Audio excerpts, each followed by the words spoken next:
Chapter 3. Somehow, I'm doing well as an adventurer. I got off Fell when we reached the Adventurers Guild in Carolina, and we went in together. Our return happened to overlap with the time that most adventurers would return to the guild, and the inside was packed with adventurers. So we lined up for the counter. With this, you should become that F-rank thing, no? So we should be able to head for the shore tomorrow, yes?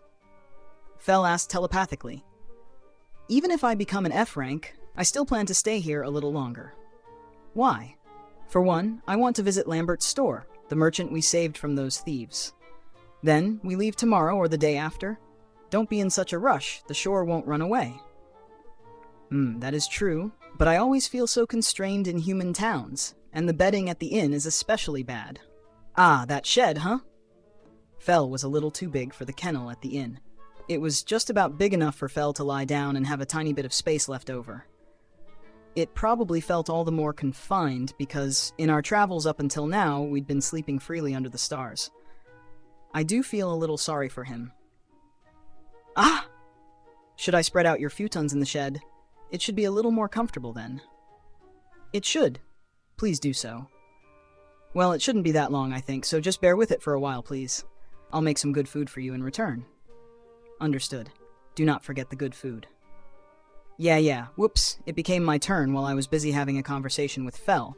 I handed my guild card over to the receptionist. Goblin subjugation, was it? Do you have their right ears as proof?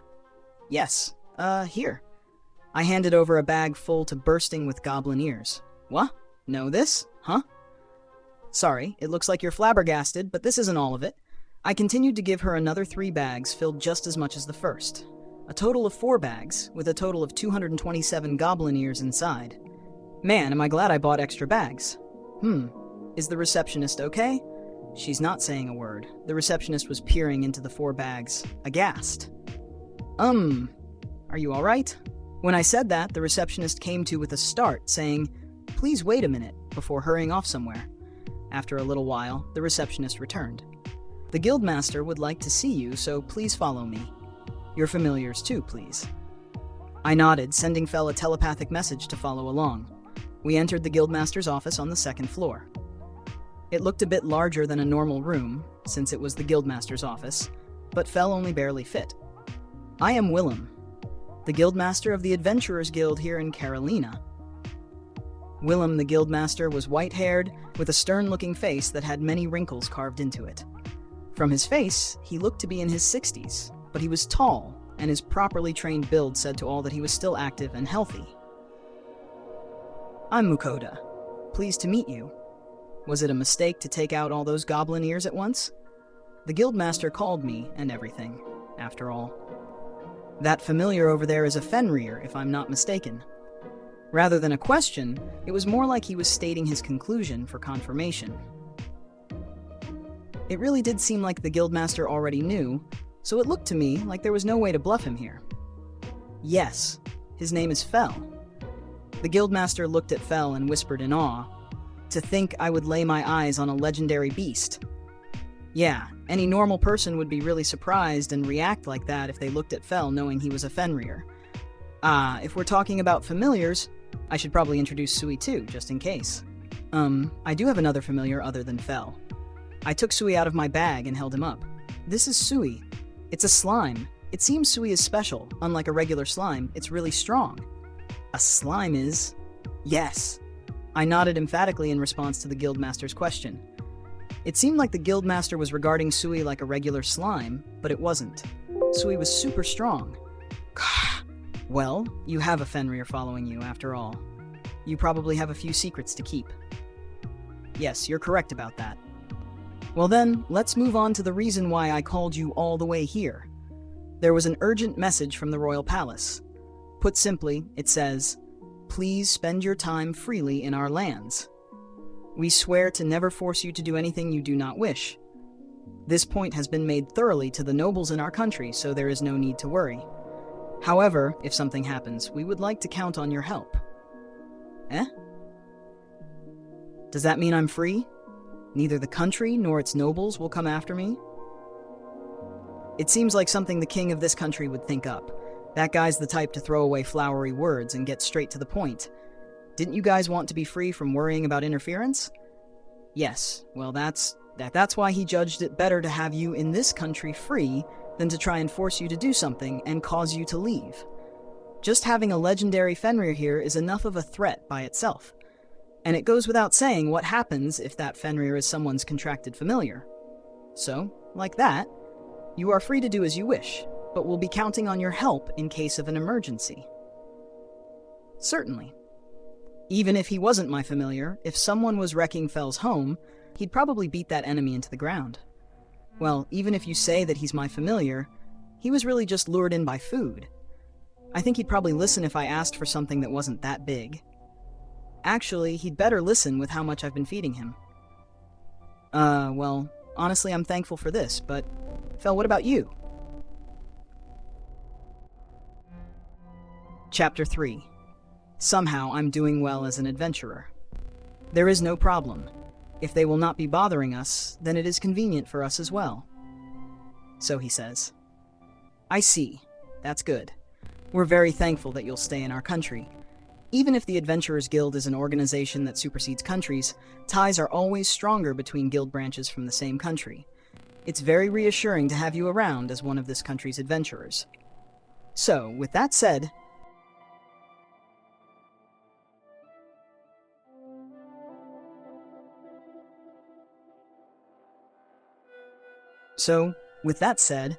I do have something to ask of you. It's kind of scary when you start behaving all formal like that. Am I right in saying that you want to rank up, since you've brought in all those goblin ears at once? That. Yes. Well, the only reason there were that many is because we were made to charge into an entire settlement by ourselves, thanks to a certain someone. If that's the case, I can raise your rank to C with my authority as a guildmaster. Huh? I'm G ranked, and only wanted to get to F rank because the short deadline for taking requests was inconvenient since I travel a lot. Is it really okay to just raise me to C rank all of a sudden? That is no problem with a guildmaster's power. More than that, it's a problem if the person that has a Fenrir as a familiar is only G ranked. I had only planned to be F rank, but I'm C rank now all of a sudden. If I remembered correctly, C ranks could get away with not taking quests for half a year. There are several requests I'd like you to take, though, in return for raising you to C rank. So it's that kind of conversation? If that's the case, I don't really need the C rank. If that's the case, I ref. Fine. Fell. This will raise your rank or whatever it is you're trying to raise, no? If that is the case, why not? Well, that is true, but if this is about the request, if it is dangerous, I will help, so there is no problem. Sorry to interrupt, but the request is A or S ranked, so either way it would become a request for you. The guildmaster said to Fell directly. Ah, I see. It's like that. Thank God. Well, that's how it is, Fell. How about it? Humph. I know not of your ranks, but there is nothing that I cannot do. So he says, Oh, that's good. To tell you the truth, high-ranked requests always sit around for way too long. Our supply of A and S-ranked adventurers are limited, you see. Even so, we always manage to gather high-ranked adventurers in response to any urgent requests that pop up, but for ones that aren't so urgent. Well, certainly, when it comes to high-ranked adventurers, their numbers are limited. Even if there are a surprising number of adventurers that just hang around everywhere, there's no guarantee that there are any high-ranked ones nearby. So this will be another request, but in the course of your travels, if you could stop by adventurers' guilds and take care of their high-ranked quests as much as possible, we would be very grateful. Well, we'll always eventually need to visit a guild because I'll need meat, but it looks like the guildmaster will raise our rank to C with his authority. But will a C rank even be able to accept A or S ranked requests? Would that be alright for a C rank? That'll be no problem. Each guild in this country has been notified about you, and each request will be directly given to you by the guildmaster, so rank wouldn't even matter. I see. Fell, is that alright? No matter what, we'll be needing to visit adventurers' guilds in the middle of our journey anyway whenever we need more meat. Of course it is alright. Being able to fight is convenient for me as well. If I do not move my body, I will grow dull. Sui will fight too. Sui, who had been listening quietly until now, jiggled and sent that message with telepathy. Ah, yeah. I calmed Sui down by petting it. Well, there you have it. It seems this is fine. Oh, that's good. I'll hurry and tell the other guilds. Fights between adventurers are dealt with strictly in this country, so it should be fine, but just in case, I'll also tell them not to let the other adventurers get weird ideas in them and make fun of you. Oh, that's nice. Just like a guildmaster, the man understands. It seems like all my problems all got solved at once. So then, about the high-ranked requests I'll be asking you to take on. Will you be able to take on some of the more urgent ones tomorrow? Tomorrow, huh? I'll be visiting the guild because of all the meat I'm having butchered, but I also want to visit Lambert's store. Then again, the guildmaster has already been very accommodating, so I guess we should go ahead and do his requests first. Understood. I'll be coming back to the guild tomorrow to finish up a transaction, so we can talk more then. I suddenly had a thought as I said that. It went like this. Since they already know all about Fel and are giving us such good treatment here, won't it be fine to unload all the monsters I've had sealed up in my item box until now, like the Orc King, Blue Ogre, and such, and so on? Would it be alright to add some more monsters to the sale? Add? I don't mind, but what monsters? Well, you see, I thought that if I brought them out, then there'd be an uproar about it, so I didn't bother. But since you, Guildmaster, are already this understanding of my circumstances with Fel and all, I was thinking it might be fine. Oh? That bad? Yes, I actually have a Chimera and an Orthrus, as well as an Orc King and some Ogres. Wait a second. Did you just say Chimera and Orthrus? The Guildmaster had a scary expression as he asked me that. Yes, I did. The Guildmaster held his head in his hands, and had a face on that screamed, Ag, he's done it now. Huh? Was this really a mistake? I need to confirm this, so please follow me. I followed the Guildmaster while holding Sui and with Fel behind me, and we reached the storehouse that I would be visiting tomorrow.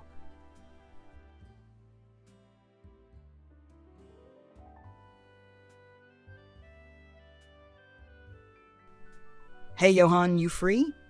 It's the old baldy from yesterday. So his name was Johan. What's up, Guildmaster? What are you doing here? Wait, you're from yesterday. Johan, sorry, but can you shut the front door and make sure nobody can get inside? Also, keep what you see here a secret. He must have sensed something in the Guildmaster's tone, as Johan hurried to go shut the door. Right, this should be fine. So then, just take everything out.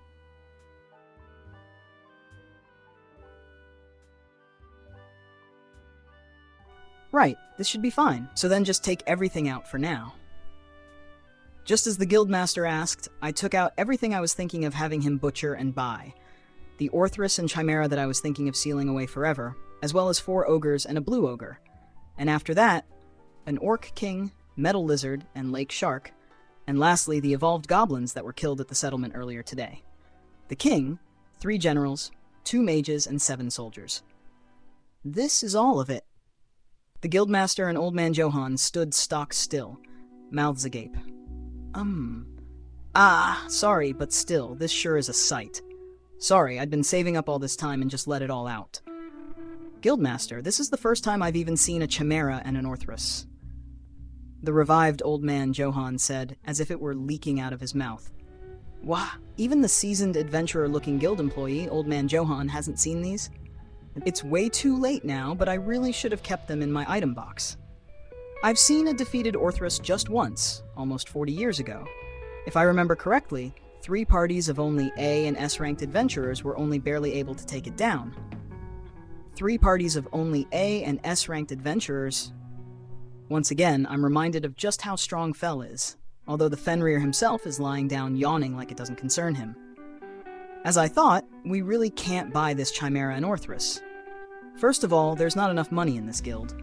Also, just the Blue Ogre, Ogre King, Metal Lizard, and Lake Shark would make enough of an uproar. Buying up a Chimera and Orthrus is way too scary to even think about. They refuse to buy them, so I guess the Chimera and Orthrus really will be sealed away forever. Oh well. Then, I'd like to sell everything else. The subjects of refusal, the Chimera and Orthrus, went into my item box once again. To think I would get to butcher a Blue Ogre with my own 2 hands. Old Man Johan said that so seriously that I listened in on his mumblings. Apparently, the blue ogre was special and several times stronger than a regular ogre, therefore rating an S rank. Fel, so you just went and hunted something like that, huh? What a fearsome child. I also heard an explanation of the other monsters the guildmaster said would create an uproar. The Orc King itself was an A-rank monster, but when subjugating an Orc King, it was said to be always surrounded by hundreds of other orcs. Taking that into consideration, the Orc King was very close to being an S rank. The Metal Lizard was an A-rank monster, but because of its steel hide, physical attacks were not very effective on it at all. So the accepted method of killing one was to drop it down a hole and attack it with fire or water until it dies. However, doing that would take a hefty number of mages, so a metal lizard would basically never be seen in the market unless there was an emergency involving one. Lake sharks were S-ranked, and it was said to be impossible to kill one since it swims so freely in the lakes it inhabits. The only time one would see a lake shark was if the lake dried up. It's all your fault, Fel, since you only ever hunt stuff like this. Really, what an honestly fearsome child. The Goblin King, generals, mages, and soldiers are from today? The guildmaster asked. Yes, there was a goblin settlement. So there really was one. Apparently the number of goblins being sighted in the eastern forest recently had led to speculation that a settlement had popped up, so they were planning to post some investigation requests soon. Then I'll have to hand out a reward for destroying the settlement as well. Huh? There's a reward? I was only forcefully dragged there by Fel, but if there's a reward, I might actually have been lucky. Still, Fenrir's must really be strong if you guys manage to take down a settlement by yourselves. Well, he's strong enough to take down a chimera and Orthrus, so that much is probably easy as pie. Hearing the guildmaster's words, Sui, who had up until now been staying quiet in my arms, started quivering in protest. Ah, it wasn't just Uncle Fel. Sui also went pew-pew and killed a lot. I replied while petting Sui. That's right, Sui killed a lot. You're awesome, Sui. Fel killed all these goblins, but the normal ones were all defeated by Sui here, and I only killed a small percentage of them. Oh, it doesn't look that way, but that slime must be just as strong as you say then. That's right, Sui is strong, and can even make potions. He's almighty.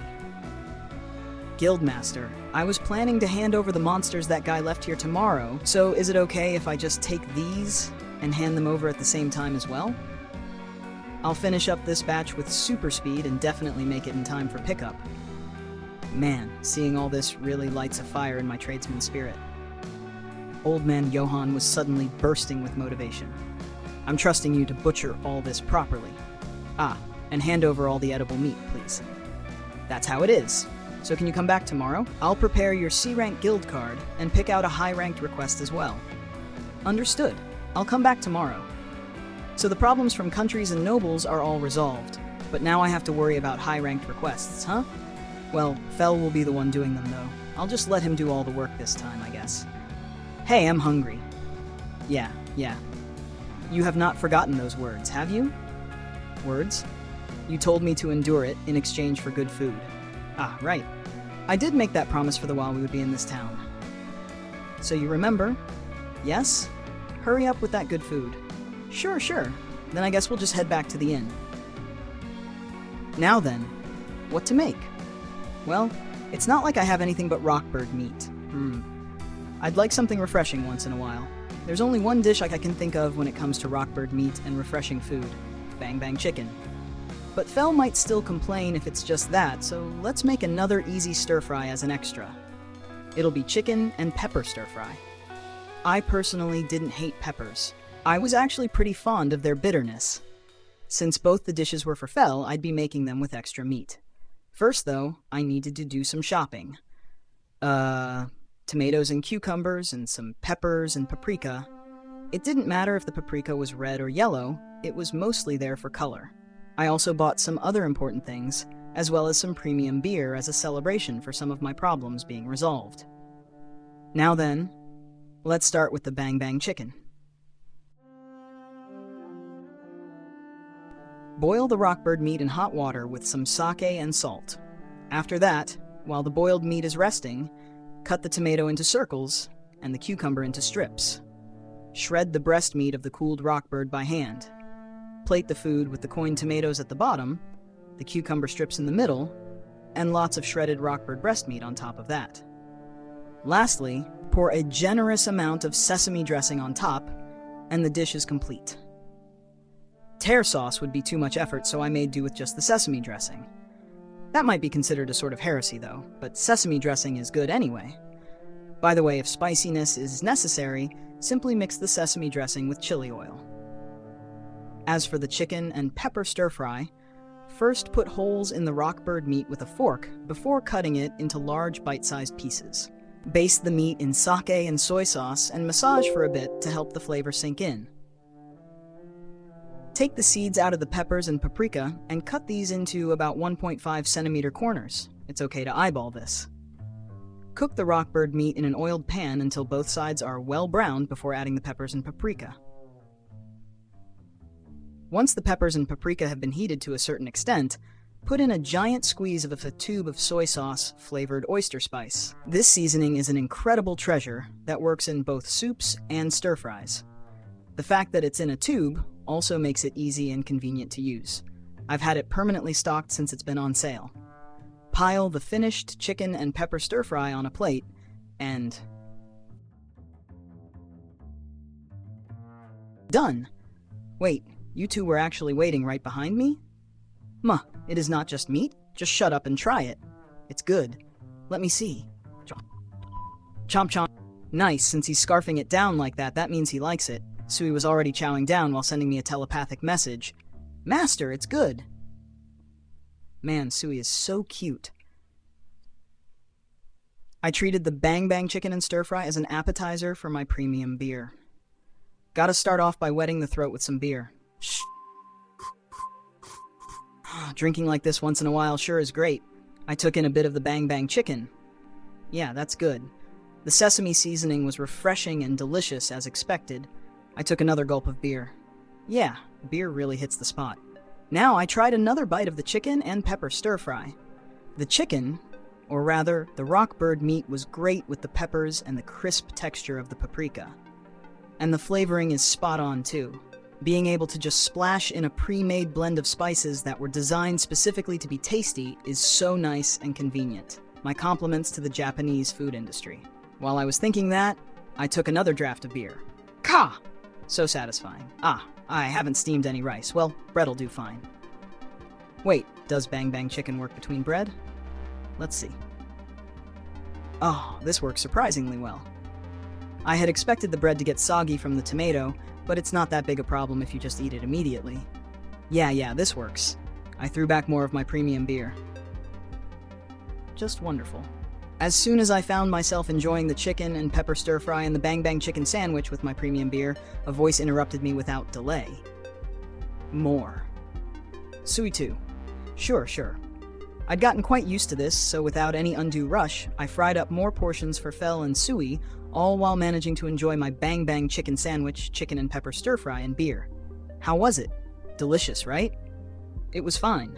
Fel can eat that much and still only call it fine. Wow. Sui liked it. I see, that's good. Sui really is honest and cute, huh? Well, I'll be getting more meat tomorrow, so I can make you some steaks then. If you are grilling meat, then do the usual. Right. Fel's favorite steak sauces, I get it. Personally, I'd like to eat curry, but the smell might be too much while we're in town. It seemed that it would still be a while until I could eat curry. While I was absorbed in my thoughts, Fel released a huge yawn. It looked like he was sleepy after eating. I'll spread your futons on the floor then. Please.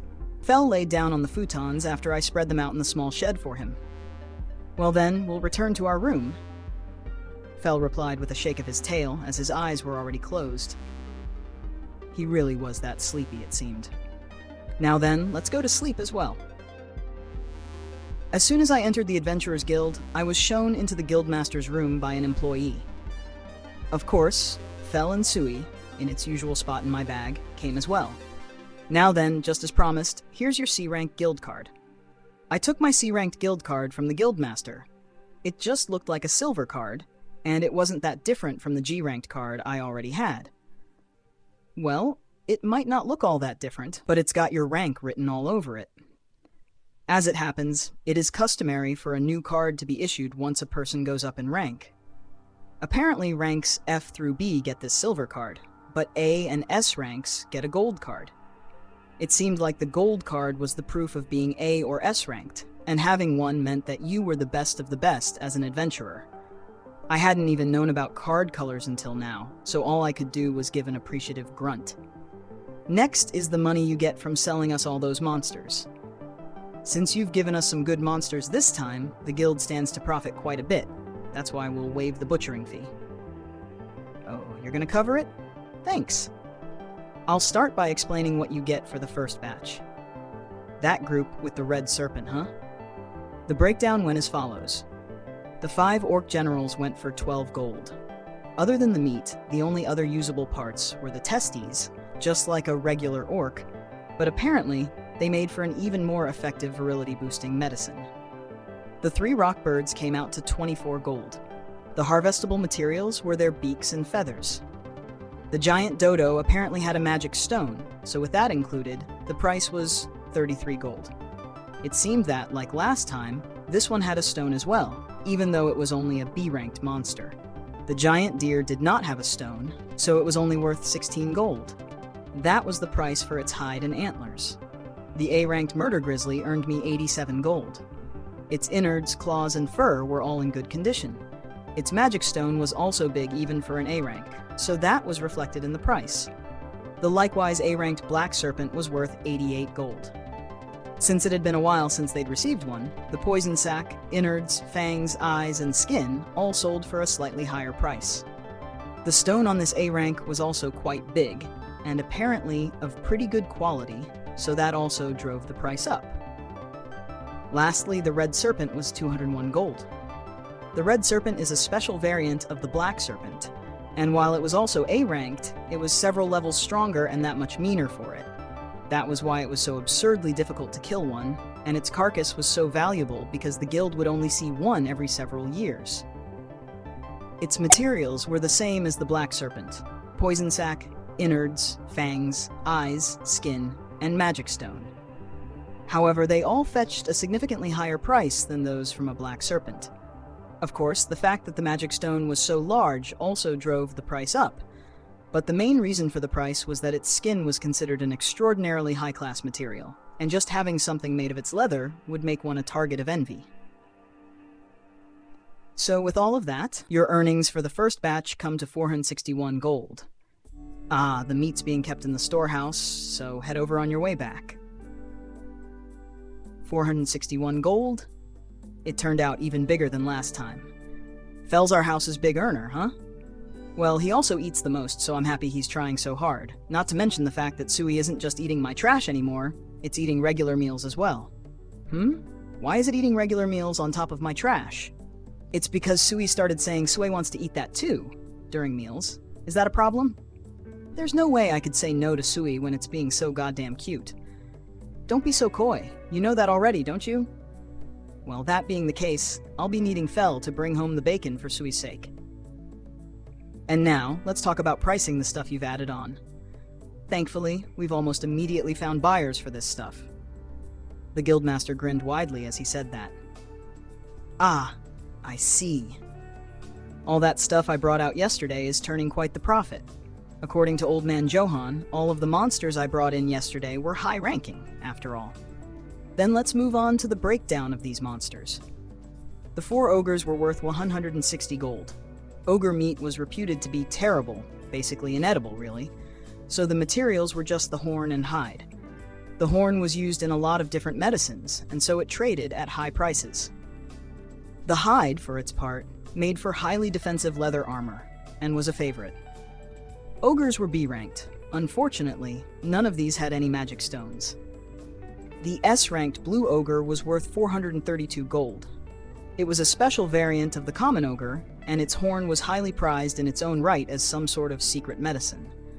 As for its hide, it was used to make leather armor that had extremely high levels of protection against both physical and magical attacks, and so was considered a superbly high-class material. And as expected of an S-ranked monster, its magic stone was not only large, but also of good quality. So S ranks by their lonesome can turn into such stupid amounts of money, huh? I was certainly surprised. The Orc King was valued at 168 gold. It was an A-ranked monster, and its meat was an ultra-high-class ingredient. The Guildmaster tried his best to get me to sell it, but I politely refused. Sorry. Other than its meat, its testes, hide, and magic stone were all valuable. Apparently, the medicine made from its testes would result in certain conception if used, so it seemed that nobles or royalty who were troubled over an heir would sell their own parents to get their hands on some. Its hide was popular for producing items specialized for defense against physical damage. Its magic stone was quite big. The metal lizard, an A-ranked monster, was worth 169 gold. Unfortunately, I'd been told the meat was poisonous and thus inedible. Just as the name implied, its materials were its steel hide, teeth, and magic stone, which was fairly large. In spite of its steely hide, not only was it light, but it was said that there was no better material for physical defense, so leather armor made from it was a favorite of A and S-ranked adventurers. Its teeth were used as arrowheads, and, evaluated purely in terms of penetrative power, metal lizard teeth arrowheads were among the best in the world. The S-ranked lake shark turned out to be 468 gold. Its meat smelled terrible and was inedible, but its teeth, skin, and magic stone were all usable. However, it seemed that this lake shark would be turned into taxidermy after its magic stone was removed. The Guildmaster looked pleased as he explained that they were already being swamped by offers from nobles who wanted to buy it. It must have been just that rare to see one, since apparently the only real way to do that was to find a dried-up lake. Its magic stone was also on the large side, I was told. As for the goblins, the king had a very small magic stone, so it was 18 gold. None of the other goblins had materials of any worth. Instead, there was to be a separate reward for destroying the goblin settlement. So for the second batch, the total is 415 gold. Additionally, the reward for destroying the goblin settlement is 70 gold. All told, with both batches and the reward for the goblins figured in, You've been it'll through be tough times. 1946 gold. The Guildmaster placed 7 bags of money in front of me, each one making its own thud sound. Large gold coins and white gold coins are hard to use, so our guild always pays out in gold coins. Is that okay with you? What's wrong? Nothing. It's just that I'm speechless seeing all this money in front of me. I mean, all those bags are filled with gold, right? This 1946G gold coins. Yes? Yeah, that's right. Each bag has about 300 gold in it. Ah, and this one is only half filled with 146 gold. Want to count it? I shook my head hard. I wouldn't even dream of it. I trust you, Guildmaster. But even I'm surprised with 1946 gold. I had never even dreamed that it would turn into this much money. Ah, I see. I get it. 1946 gold is the largest sale this guild has ever seen. Really? Thinking about it, there wouldn't be anybody who would hand over this many monsters at once. Sorry. I'm really sorry about this, but they were just piling up in my item box. I needed meat, but I wasn't really that hard up for money. Truthfully, I still had over half the money left from the last time I sold monsters, and I even had the reward from those thieves we had just handed over. With all this money added in, I had over 2,000 gold coins. I've got over 2,000 gold coins. That means I'm walking around with over 20 million yen. I've never been this rich. Well, it wasn't like I was the one that earned all this. I'd done basically nothing to earn it. I probably shouldn't be speaking for Fel, who was the one who actually earned all this, but it didn't look like he tried very hard either. After all, most of it was from when he ate food from my world and overflowed with energy, so he just kind of went out and hunted. Even the lake shark was done in by a single spell.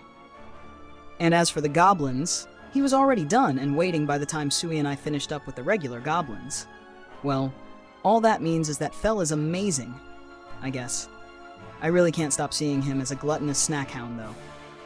After I finished storing the money bags into my item box, the Guildmaster started talking as if he'd been waiting the entire time for this.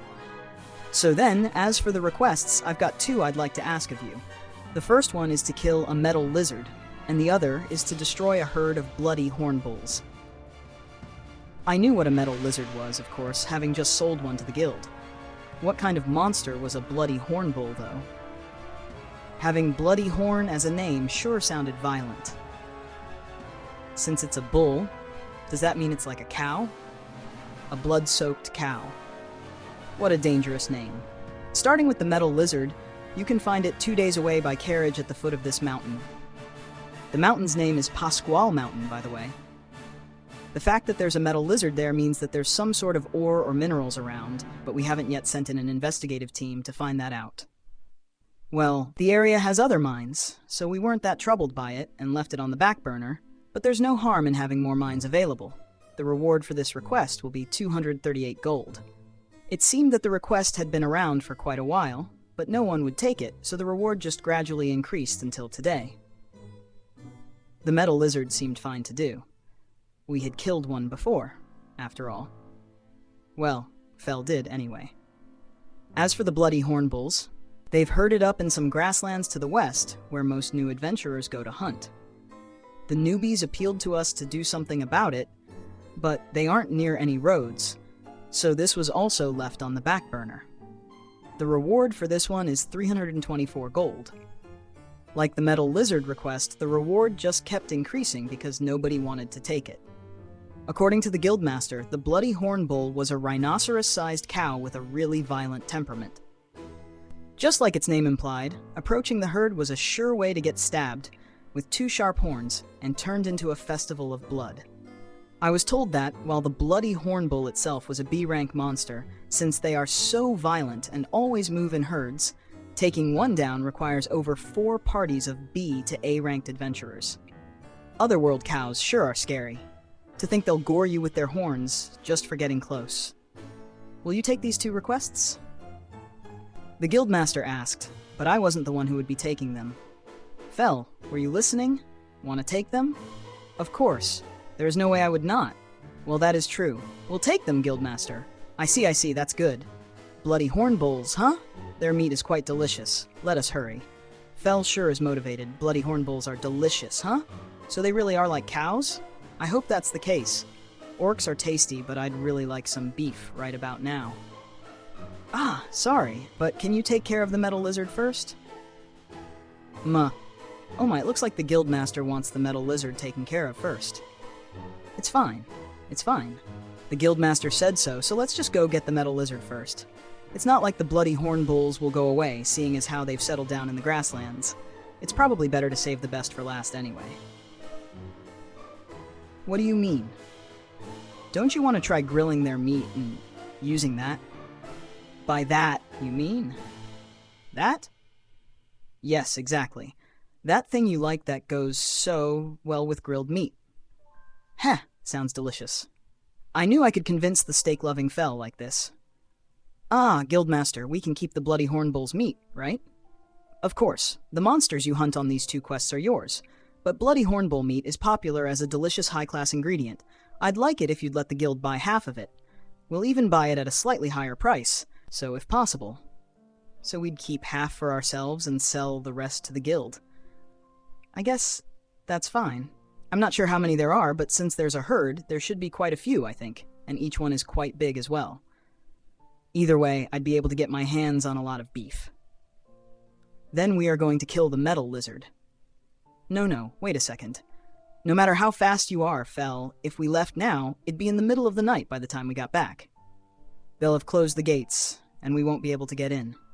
Isn't it better to leave first thing in the morning? Then we'll be able to get back by evening. Is that right? That's right. Guildmaster, can we wait for tomorrow to go for the metal lizard? I don't mind, but are you sure a single day will be all it takes? Huh? It should be fine. If it's only 2 days by carriage, Fell won't take too long to run there, and the metal lizard itself shouldn't take that long to kill either.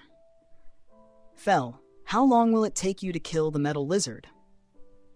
There is no world in which I would have trouble with a mere lizard. There you have it. I see. Hearing a Fenrir call a metal lizard a mere lizard, and declaring it to be easy prey, really did bring home just how unfathomable a Fenrir's might really is. I really want to praise our king for not making enemies of you right now. Please don't say that so seriously, Guildmaster, because I'm with that Fenrir 24/7. Then, We'll go to exterminate that metal lizard early tomorrow morning. Sure, sorry, but we're counting on you. Make sure to report in once you're back. Understood. Leaving the guildmaster's room, I headed to the storehouse. There'd be trouble if I forgot about the meat. After receiving a large amount of meat from Old Man Johann, we left the storehouse and the Adventurers Guild behind. Ah, Fel, there's still time, so is it okay if we go visit Lambert's store? That merchant store? Yeah, I've got more money now, so I want to get another bag, I said, stroking the cloth bag that Sui was in. It has certainly gotten quite dirty. Yeah, Sui's going in and out all the time, and this bag was given to me secondhand in the first place. That's why I want to just get a new one. And it sounded like Lambert's store deals in leather goods. I'm gonna buy a nice one that Sui feels comfortable in. I won't compromise on that, even if it's a little pricey. It's for Sui, after all. Ah, Fel. There's nothing I particularly desire. If I had to say, it would be good food. You really do only ever think about food, don't you? Ah, what about a collar? Grrr! If you try to put a collar on me, I will bite you. Dee, don't take it so seriously. It was just a joke. Come on, stop growling at me. I was just making a joke. I'd arrived at Lambert's store, but it was bigger than I thought it would be, and I was a little nervous. When I finally worked up the courage to go in, Lambert was right there. Oh, Mukohda, welcome. I'm glad to see you've come. Me too, thanks. Fel is here too, is that fine? Sure, come in. Come in. Lambert's store was big and seemed like there would still be room even if Fel entered. Fel immediately went to lay down in a corner. Actually, I was thinking of getting a new bag. I see. What kind of bag? Something that goes on the shoulder like this bag, and is about the same size as well. When I said that, Lambert showed me several bags, saying, "How about these?" Their shapes were basically like messenger bags, and they all looked similar to each other. Their flaps and openings were all fairly wide as well, so it didn't look like Sui would have a problem getting in and out. The wide straps were made to not dig into your shoulder either. All that's left is which leather I like, huh? This one uses leather from a red boar. Let's see. It's like a dark, soft cowhide. It seemed like it would become quite nice as it was used and broken in. This one is a bloody horn bull's leather. Oh, how timely. We're going to be hunting these soon. So this one is a black leather. It felt soft to the touch, similar to the red boar's leather. But this one was a little thicker, maybe. And this one is from a giant deer. Giant deer? Oh, those huge ones. This one's a brown that's really close to beige. It was a very tough leather. It looked like it would break in well, turning into a nice amber color as it was used. This one is made from sand snake leather. It's a sand beige color with a snake's unique scale pattern. How pretty. I wanted something like this as a smaller item, like a wallet, more than a bag. And this one is my recommendation. A bag made from black serpent leather. Black serpent leather takes a lot of work to tan to bring out its natural gloss, and it's also originally from a high-ranking monster, so while the price is fairly high, it's very popular. Look at this gloss, if you will. Isn't it great? Oh, that black serpent, huh? The leather was pitch black, but I could still make out the unique snakeskin scale pattern. Unlike the sand snake leather, there was a definite sheen.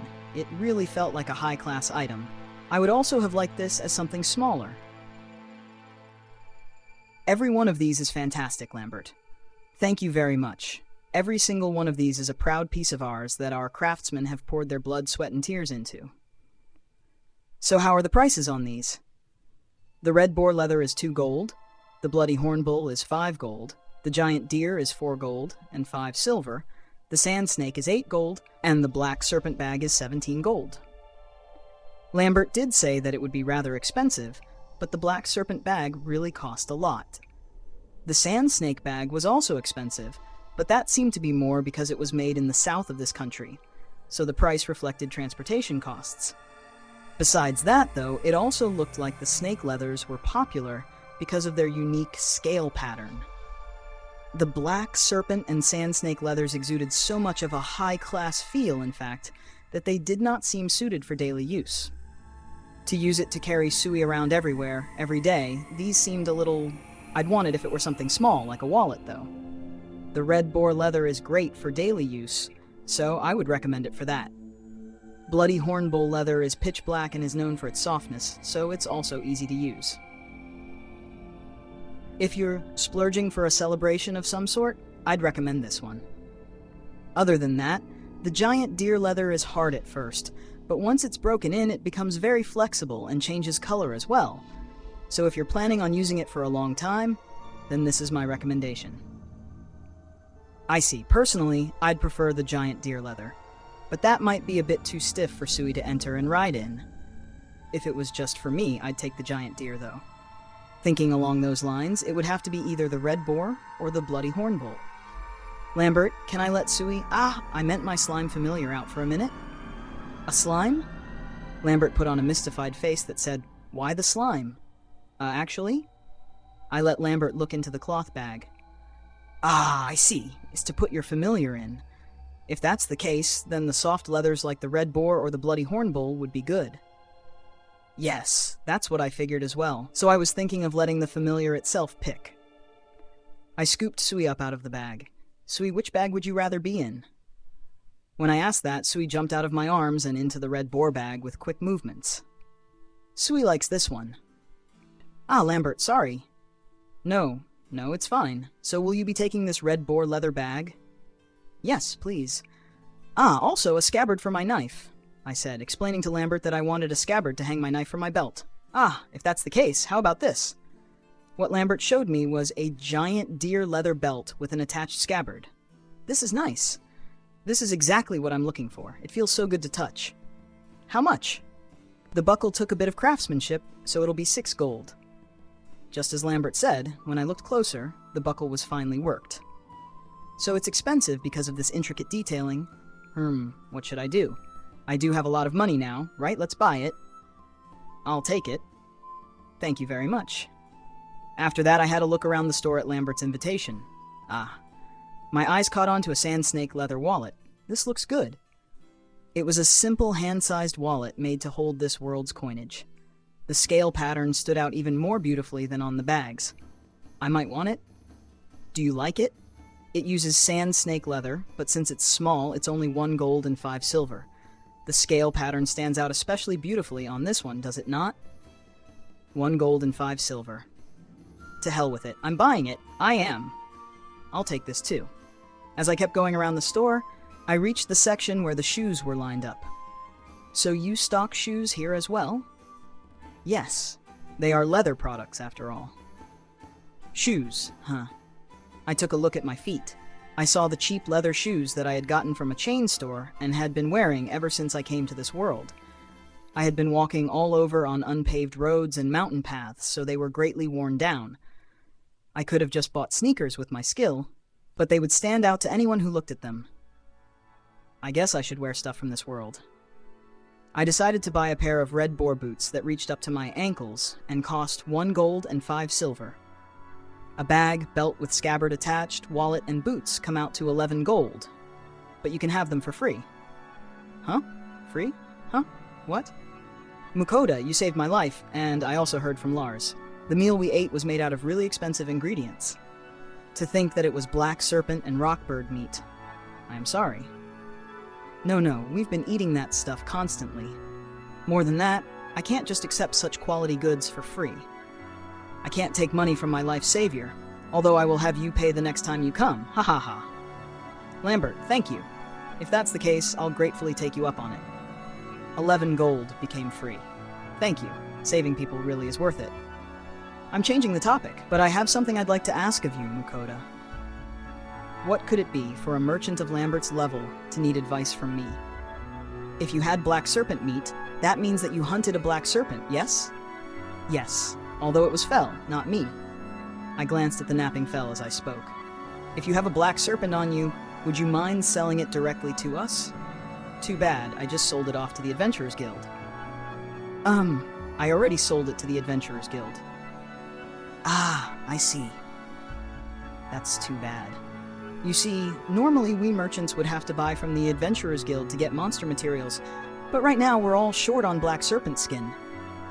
Buying directly from an adventurer would get me marked by both the Adventurers Guild and other merchants, but if it's just a little, I can get them to look the other way. So if you had one, Mukohda, I would have really liked to get one. Is he really that hard up for black serpent skin that he would ask me for one, even if it gets him targeted by others? Are you that short on black serpent skin? Yes. Black serpent leather goods are expensive, but popular and sell well. However, recently there aren't many going around. Lambert's face clouded as he finished his sentence. It looked like he really was troubled by it. But still, the Adventurers Guild recently got a red serpent, the evolved version of a black serpent, it seems. I've seen red serpent leather several times due to my job, yet I couldn't help but sigh in admiration. That leather was so beautiful. Lambert said with an entranced look on his face. Lambert, I really shouldn't be thinking this, but that face is creepy. But even I couldn't afford a red serpent. It's such a shame, but I heard that this time the skin was bought by Marquis Brower for quite the sum. I'm so jealous. Sorry, Lambert. I'm the one who sold that red serpent to the Adventurers Guild. Mukohda, please, if you do happen to kill a black serpent, sell it to me. I'll buy it for a bit more than what the Adventurers Guild would pay. Lambert even went as far as to grasp my hand as he pleaded. Okay, if I ever get another one, I'll bring it here. I took my purchases, although they were free in the end, and left Lambert's store. Sui, how's the bag feel? I immediately asked how the new red boar leather felt to Sui, who was currently inside. This feels better than the last one. I see, that's great. Thank the heavens that it likes it. Getting a new leather bag was worth it then. Ah, right, Fel, did you hear what Lambert was talking about? Yes, about that black snake, right? Yeah, if there's a black serpent around, I'd like you to kill it, will you? Sure. That meat is tasty. Ah, unlike how it looks, it tastes great, especially when made into karaage. Ooh, karaage, huh? That was delicious. Now that I think about it, we have meat from that red snake, no? Make karaage out of that. And I would also like that grilled meat. Oh, right. Red serpent's supposed to be a really expensive ingredient. Karaage from a red serpent, huh? We're gonna hunt a metal lizard tomorrow, so I guess we can indulge a little for motivation. Are we eating karaage?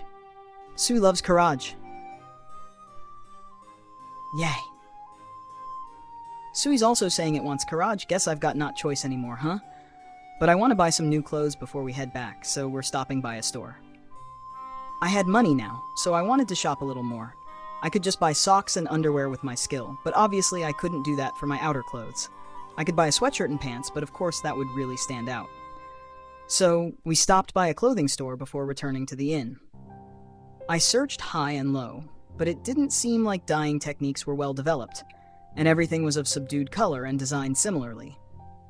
In the end, I bought 3 sets of shirts and pants that looked the same as what I was wearing. It cost me 2 gold and 4 silver. Now then, let's go back to the inn.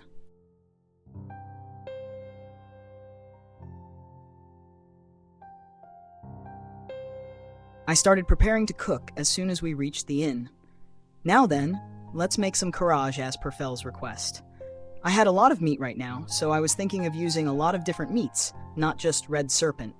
I wanted to make extra so I could keep some in my item box to eat any time. I'm also making the same 2 flavors, soy sauce base and salt base today. The main meat would be red serpent, followed by black serpent, rockbird, and giant dodo. First, massage the flavors of the soy sauce base and salt base tear into the meat. Leave them alone for some time to allow the flavors to seep through, before frying them quickly in oil. This time, I'll fry them twice to make them even tastier. I start by frying the main attraction, the red serpent. Fry in low-temperature oil to allow the fire to pass through to the middle. Then, go to high-temperature oil to quickly fry to crispiness. Yeah, they've turned a good light brown color and have crisped up nicely. A taste! Crunch! So good! What the hell? The outside was perfectly crisp, and the inside was wonderfully juicy. Not to mention the tastiness of the meat itself. It was light, but had its own definite flavor. More specifically, even though it had soy sauce and salt tear on it, the meat's umami firmly came through. It might be the best karaage I've ever eaten up until now. Master, no fair. Sui wants to eat too. Exactly, let me eat as well. Ah, fine, this is super duper good. Sui, in throes of bliss, continued to put down karaage. As for Fel, he was quietly stuffing his mouth with full concentration. More. More. Haha, they're eating even more than usual. Well, that just went to show how good the red serpent karaage was, as expected out of an expensive gourmet ingredient. Now then, let's keep making these karaage. Since using only red serpent would use up all of it immediately, I also mixed in black serpent, rock bird, and giant dodo meat as I continued to fry. Anyway, I'm just going to keep making more for those two, and I can leisurely enjoy it myself after. For the two of them, I repeated the cycle of frying and serving, then frying again, and serving. Woo, Sui is so full. Burp. Me too. Fuhaha, I've won. I won't be repeating the same mistakes as before. It was worth it to predict how much the two would eat as I prepared the amount of meat. Now then, this time let's start making my share plus more for storage. I cannot eat anymore, you know? This is for me, and also to store for later. If I make some now and preserve it, we can immediately eat some anytime. Oh, that is a good idea. Make a lot. Sure. Even if you didn't tell me that I'd fry up this entire huge batch I'd prepared anyway. Ah, right. I also had Orc General meat. Fel said that he wanted grilled meat, so I sliced out some Orc General steaks for him. Ah, even Fel probably couldn't eat anymore in this state. Or rather, he's already laying down on his futon. Ah, I do happen to have some oil left. Let's cut this up and make some Orc General cutlet. If I do that, I should also make some chicken cutlet out of rockbird meat. Right? Let's do that. After that, I devoted myself to frying up a truly huge amount of karaage and both chicken and pork cutlets. Whoa, I'm finally done. I let out a deep breath after I finished storing all the karaage and cutlets that I had made. Fel was already snoring, and Sui was also snoozing away in its bag. Now is the time for adults. I piled up fresh and hot karaage and pork cutlet onto a plate and got some premium beer to go with it. Surprisingly, it was cold when I got it from the online supermarket. Cold beer and hot karaage and pork cutlet really does make for the best combo. Now then. The meat juices just came overflowing. The red serpent karaage really was just superb. Delicious. Karaage and beer, they definitely pair. Let's try the Orc General cutlet next. Put some tonkatsu sauce on and... Oh, this is better than Orc. The Orc General meat had a more solid meat flavor than regular Orcs, and its fattiness wasn't as overpowering or insistent. I took several more gulps of beer. Wow, this pork cutlet goes with beer too. I reflexively looked up at the sky and saw a round and large moon floating up there. It was a good sight, larger than the one I would see from Japan. Drinking moon-viewing alcohol while eating good food, this is pretty luxurious, isn't it? That night, I enjoyed watching the moon while eating good food and drinking good beer to its fullest.